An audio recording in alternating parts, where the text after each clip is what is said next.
Денеска збориме за presets. Пуште бирол.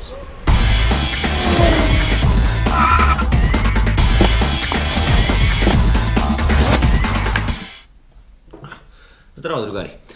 Денеска се правим мове за preset. Зашто не купувам, зашто не продавам и зашто мислам дека вие не треба да купувате. Што се пресети?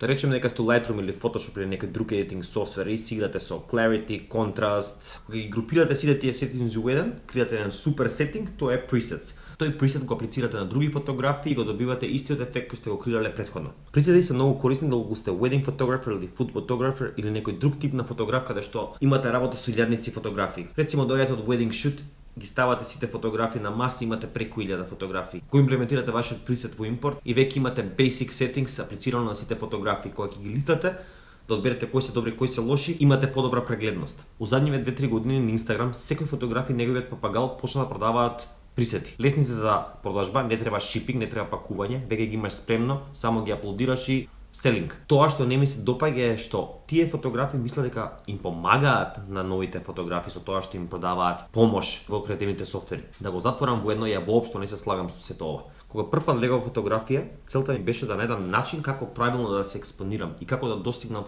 и да инспирирам други луѓе, како да успеам да го документирам овој свет како што го гледам, како да презентирам сторини за овој свет, а сепак да бидам уникатен и единствен. Со тоа што вие користите туги presets, ја губите уникатноста и станувате само кинеска копија на германски продукт. Да се вратам на Instagram. Задниот период, сите тие следбеници на овие фотографии, не само тоа што пробуваат да го копираат нивниот стил, пробуваат да ги копираат самите фотографии. У задниот период на Instagram се појавија локации кои се наречени honeypot и се фотографирани од истите тие фотографии кои продаваат presets. Следачите на овие профили добиваат голема инспирација да ги посадат тие epic locations, односно honeypot locations, и да направат таа епик фотографија. Ќе направат таа епик фотографија, ќе се вратат дома, ќе лупнат presets од некој друг фотограф кој веќе бил таму и они се доволни со тоа што го имаат направено.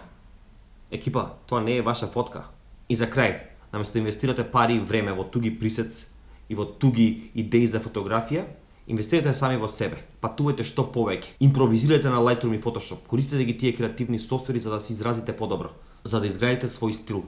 А за да изградите свој стил треба да сте уникатни. Секој фотограф го гради својот стил од почетокот на кариерата. Од сите овие фотографи што ги следите, земете го само најдоброто. Начинот на композиција, начинот на едитирање, начинот на location scouting. Тогаш земете вашата креативност, иновативност, спојте ја со ова све што набројав и ќе добиете masterpiece. Се надевам ви се допадна ова видео, го инспирирав и дека ќе го смените вашиот approach towards presets, а сега идам малку да прошетам надвор зашто збеснав дома. Што гледаме ладно, треба да се пресоблечам. Peace, се гледаме наредна недела.